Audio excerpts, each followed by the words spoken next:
دعائیں بہت طاقت رکھتی ہیں اور دعائیں سوچ سمجھ کر نہیں مانگی جاتی۔ نامحرم کے محرم ہونے کی دعا کرنا حرام نہیں ہے، محبت مانگنا حرام نہیں ہے، محبت کی پاکیزگی کی دعا کرنا حرام نہیں ہے، سکون مانگنا حرام نہیں ہے، دنیا کی طلب کرنا حرام نہیں ہے۔ ہم سب انسان ہیں اور ہمارے ارد گرد ہونے والے ہر منظر کی اپنی اہمیت ہے۔ اللہ سے نہیں مانگیں گے تو اور کس سے مانگیں گے؟ کوئی اور ہے جو دے سکتا ہے، کوئی اور ہے جو فریاد سن سکتا ہے؟ کوئی بھی نہیں، سب اس کے محتاج ہیں۔ تو بجائے اس کے محتاج لوگوں سے مانگا جائے، اس سے ہی کیوں نہیں مانگا جائے جو بادشاہوں کا بادشاہ ہے۔ طلب کچھ بھی ہو، اس کو یہی بہت پسند ہے کہ میرا بندہ میرے پاس آیا ہے، اور یہی بات اسے اتنی بھا جاتی ہے کہ وہ ہر چیز سے نواز دیتا ہے۔ اللہ اور بندوں کے درمیان کسی بھی چیز کا پردہ نہیں ہوتا۔ اس شخص کے پیچھے مت بھاگو جو تم سے دوری اختیار کرتا ہو، جو تمہاری محبت کی قدر نہیں کرتا، جو تمہارے آنسوؤں کی لاج نہیں رکھتا، جو تمہاری خاموشی نہیں سن سکتا، جس نے تمہاری مسکراہٹ چھین لی۔ جو شخص ایک دفعہ تمہیں چھاؤں سے دھوپ میں لا کر کھڑا کر سکتا ہے، وہ دوسری دفعہ بھی تمہیں تکلیف پہنچانے میں جھجکے گا نہیں۔ تبھی اللہ نے اسے تم سے دور کر دیا ہے، کیونکہ وہ تمہیں اتنی تکلیف میں نہیں دیکھ سکتا۔ اسے تو تمہاری مسکراہٹ اتنی پسند ہے کہ اس نے تمہارا مسکرانا بھی سنت قرار دے دیا ہے۔ اس کو تو تمہاری آنکھ سے نکلنے والا ایک آنسو بھی گوارا نہیں۔ تم ایک دفعہ اس پہ یقین رکھ کر تو دیکھو، تم ایک دفعہ اس کا انتخاب کر کے تو دیکھو، وہ کتنی محبت سے تمہاری جانب دیکھتا ہے۔ اس کی وہ محبت بری نظر کو محسوس تو کرو۔ ہم جو چیز مانگتے ہیں نا اللہ تعالیٰ سے، وہ اللہ کو پہلے سے ہی معلوم ہوتا ہے۔ ہم جس چیز پہ تڑپتے ہیں نا، اللہ تعالیٰ پہلے سے ہی اس طلب سے واقف ہوتا ہے کہ ہم یہ دعا مانگیں گے اللہ سے۔ اس سے پہلے سے ہی پتہ ہوتا ہے کہ ہمارا دل کس چیز میں الجھ گیا ہے۔ تو جب اللہ کو پہلے سے معلوم ہوتا ہے تو وہ ہمیں کیوں نہیں عطا کرتا؟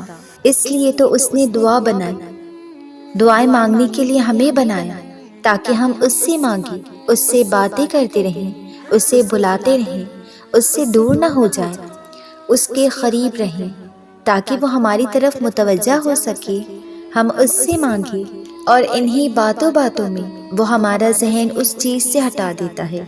اتنی محبت کرتا ہے اللہ ہم سے کہ ہمارے لیے ہی وہ ہمیں غم دکھاتا ہے، اور ہمارے لیے ہی ہم سے محبت کرتا ہے۔ آخری تو نہیں مگر سب سے اہم قدم اللہ سے ملاقات کا دعا ہے۔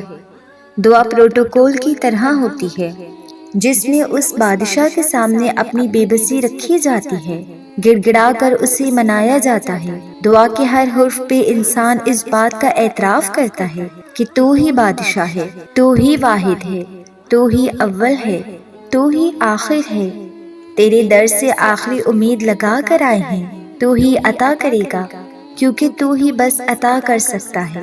دعا پہاڑوں کو بھی سرکنے کی صلاحیت رکھتی ہے، اور لکھی ہوئی تقدیر کا ایک ایک حرف بھی بدل سکتی ہے۔ دعا وہ کر سکتی ہے جس کا نہ آپ کو کبھی وہم آیا اور نہ گمان۔ کبھی کبھار دل یوں ہی بس برسا جاتا ہے، نہ کوئی وجہ ہوتی ہے اور نہ کوئی حادثہ، مگر پھر بھی آنکھوں میں نمی اتر آتی ہے اور روح سسکیاں لینے لگتی ہے۔ تب بس دل چاہتا ہے کہ ہم ہوں اور اللہ ہو، اور بس ڈھیروں باتیں ہوں، کوئی تیسری ذات وہاں موجود نہ ہو۔ کتنی تکلیف کے بعد ہم اس مقام تک پہنچتے ہیں، اور کتنی اذیتوں کے بعد ہم اس کی دہلیز تک پہنچتے ہیں۔ اس کی خبر ہمارے اور اللہ کے سوا کسی کو نہیں ہوتی۔ کتنی الجھنیں لے کر انسان اس کے روبرو جاتا ہے، صرف اس امید کے ساتھ کہ وہ سنبھال لے گا، معاف کر دے گا، فریاد سن لے گا۔ ہم کون ہیں، ہم کیا ہیں، یہ تو بس وہی جانتا ہے۔ دنیا پھر چاہے کسی بھی لفظ سے پرکھے، ہمیں بس پھر اس سے التجا کرنے کی دیر ہوتی ہے کہ پھر وہ مسکرا کر تھام لیتا ہے ہمیں، ہمارے ہر سوال کا جواب دیتا ہے، دروازہ دکھاتا ہے، اور تب یوں محسوس ہوتا ہے جیسے وہ آہستہ آہستہ سے ساری الجھی ہوئی گرہیں کھول رہا ہے، بس سب حل ہو جاتا ہے۔ ہمیشہ ہر چیز، ہر بات اللہ کو بتاؤ، اس سے دوستوں کی طرح بات کرو۔ دل جب بھی تڑپنے لگے تو اس کی طرف بھاگ جاؤ۔ جب سب کچھ ناممکن لگے تب اس سے ممکن ہونے کی دعا کرو۔ جب ضبط کی حدوں کو توڑ کر اشک رخسار کے راستوں سے بہنے لگے تو دونوں ہاتھ خلا میں اٹھاؤ اور التجا کرو۔ جب کبھی زندگی سے ہار جاؤ اور جینے کی چاہت دم توڑ دے تو آنکھیں بند کر کے اس کی موجودگی کو محسوس کرو، پھر ہاتھ دھڑکتے ہوئے دل پہ رکھو۔ ان دھڑکنوں کی سرگوشیوں کا شور محسوس کرو، یوں لگے گا جیسے وہ اسی سینے میں موجود ہے، جیسے وہ ان دھڑکنوں میں لہو کی مانند دوڑ رہا ہے، جیسے وہ پوری روح پہ قابض ہے۔ پھر سکون بھی ملے گا، زندگی آنکھوں سے نظر آئے گی اور ہونٹوں سے مسکرائے گی۔ اسے محسوس کرنے میں اتنا سکون ہے تو سوچو، اگر وہ روبرو آ گیا تو کیا سے کیا حال ہو جائے گا۔ رب تو ٹوٹے دلوں میں بستا ہے، اور جب رب مل جاتا ہے نا تو کسی چیز کی خواہش یا حسرت دل میں نہیں رہتی، صرف اس ذات کی محبت ہوتی ہے۔ جب ہم اس ذات سے زیادہ اپنے دل میں کسی اور کو جگہ دے دیتے ہیں تو ہم ٹوٹ جایا کرتے ہیں، کیونکہ جو اس چیز کے لائق ہی نہیں ہم اس کو اتنی جگہ دیتے ہیں، اور جو اس چیز کے لائق ہے اس کو بہت پیچھے چھوڑ دیتے ہیں۔ تو کیا رب کو برا نہیں لگتا کہ ہم اس کے بنائے ہوئے دل میں اسی کو نہیں رکھتے؟ ساری عاجزی محبتیں ایک طرف، وہ 70 ماؤں سے زیادہ سچی خلوص حقیقی محبت ایک طرف۔ سب بدل جائے گا، تمہارا وقت، تمہارا آنے والا کل، تمہارا گزرا ہوا کل۔ صبر۔ تم کیا چاہتے ہو؟ تم رات کو سو اور صبح اٹھو، سب ٹھیک ہوا ہو۔ تمہیں تم نہیں، تمہارا درد نہیں، تمہیں تمہاری سوچ تنگ کر رہی ہے۔ تمہارا درد تمہاری سوچ میں بیٹھا ہے، جو نہ تو تمہیں آگے لے جانا چاہ رہا ہے نہ پیچھے۔ تم ٹوٹے دل کا فائدہ نہیں اٹھا رہے، یا تو تم اس کو مزید توڑنا چاہ رہے ہو یا اس کو اسی وقت ٹھیک کرنا چاہ رہے ہو۔ نہ تو تم خود پر بھروسہ کرتے ہو نہ اس ذات پر، وہ تو دلوں کو بدلنے پر قادر ہے۔ کیا تمہیں تمہارا رب کافی نہیں ہے؟ تم ایک قدم اس کی جانب لو، وہ 10 قدم تمہیں اور دکھائے گا، یقین رکھو۔ جب اللہ کو کسی انسان کا سجدہ کرنا پسند آ جاتا ہے تب وہ خود ایسے اسباب بناتا ہے کہ انسان سجدہ کرنے پر مجبور ہو جاتا ہے، اور اگر اس چیز کا خیال اللہ آپ کے دل سے نہیں نکال رہا جس سے آپ بھولنا چاہتے ہیں تو سمجھ جائیں کہ وہ آپ سے اس خیال کے ذریعے رابطہ بحال رکھنا چاہتا ہے، یعنی اس سے آپ کی آواز بھاگ گئی ہے، آپ کے مانگنے کی تڑپ پیاری لگی ہے، اور جس سے وہ خود رابطہ رکھنا چاہے اس کے مقدر کی تو کیا ہی بات ہے۔ بس پھر جو سجدے میں گر جاتا ہے اور اللہ کی محبت کی لاز رکھ لیتا ہے تو پھر اللہ بھی اس کی محبت کی لاز رکھتا ہے۔ بکھرنا عارضی ہے مگر اس کا سمیٹ لینا مستقل ہوتا ہے۔ کبھی کبھار ہم توکل کے سوا کچھ بھی نہیں کر سکتے، ہاں تب بہت خوف آتا ہے جب توکل کرنے کے علاوہ کوئی بھی راستہ ہمارے پاس نہیں بچتا، پھر وسوسے ستاتے ہیں، پھر بند راہیں ہماری سانسیں اپنے ہاتھ میں لیے کھڑی ہوتی ہیں، بس یوں لگتا ہے جیسے ابھی سب ختم ہو جائے گا اور سانس یہیں رک جائے گی۔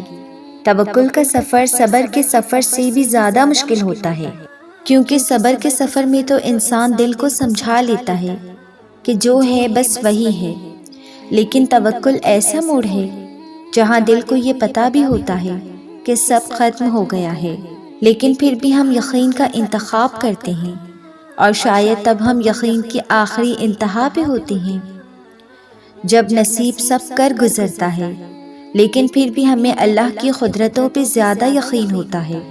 شاید ہمارا وہ انتخاب ہی ہمیں اس تک لے جاتا ہے جس تک جانے کے سارے راستے ختم ہو چکے ہوتے ہیں۔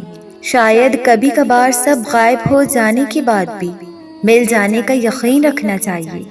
شاید اللہ کو سانسوں کی یہ ڈور سونپ دینے سے ہی ہمیں نئی زندگی مل جاتی ہے۔ شاید معجزوں سے پہلے واقعی کوئی راستہ باقی نہیں رہتا سوائے اللہ پہ بھروسہ رکھنے کے۔ سوائے اللہ سے مانگتے رہنے کے۔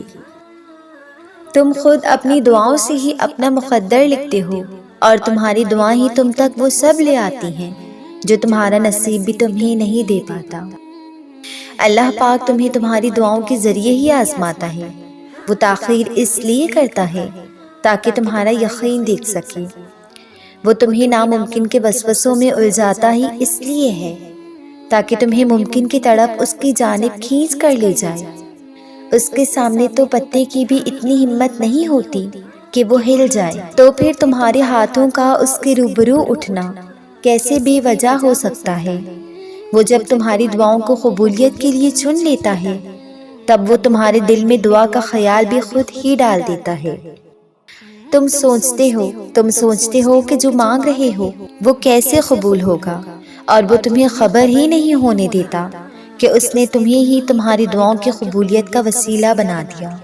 تم نصیب اور وقت سے لڑتے ہو یہ سوچے بنا ہی کہ نصیب لکھنے کا اختیار تو اللہ پاک نے تمہیں دے رکھا ہے کہ اپنی دعاؤں سے جب چاہو جو چاہو بدل ڈالو۔ تمہاری دعائیں وہ سب کر سکتی ہیں جو تمہارا مقدر نہیں کر سکتا، اور دعاؤں سے تو رب بھی مل جاتا ہے، تو پھر یہ چاہت کیا چیز ہے؟ بس تمہیں یقین رکھنا ہے کہ جو اس سے مانگ لیا جائے وہ مل کر ہی رہتا ہے، پھر وہ تمہیں وہاں سے دے گا کہ تمہاری دعائیں بھی حیران رہ جائیں گی انشاءاللہ۔